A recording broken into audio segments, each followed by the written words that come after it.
নমস্কার।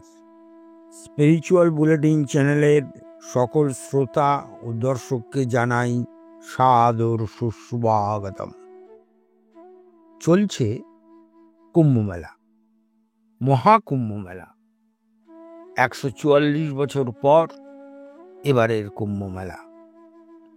কোটি কোটি ভক্ত, সাধু সম্প্রদায় মেলা জমে উঠেছে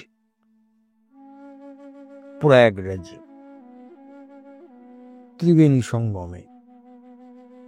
আজ আমরা আলোচনা করব মা শারদা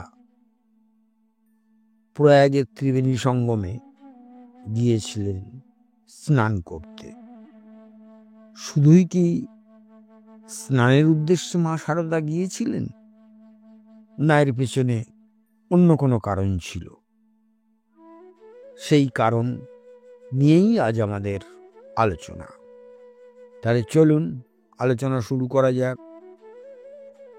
বৈদ্যনাথ ধাম, বৃন্দাবন, হরিদ্বার, সাবিত্রী ও পুষ্কর তীর্থ হয়ে অবশেষে মা প্রয়াগে আসেন এবং সেখানে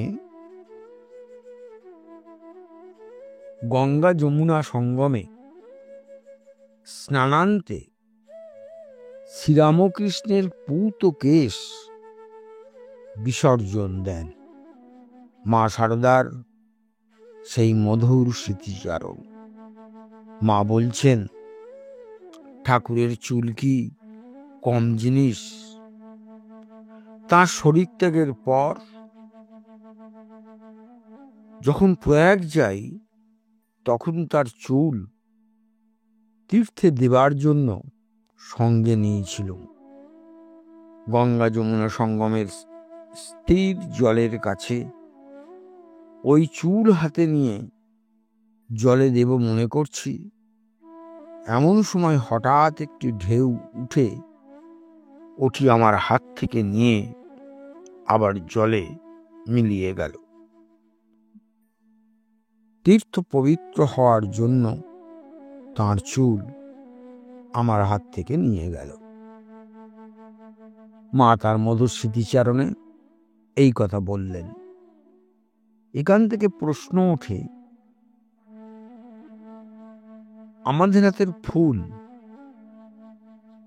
যা আমরা সঙ্গমে দিই, পুজো করি, তা কি আমাদের হাত থেকে ঢেউ এসে নিয়ে যায়?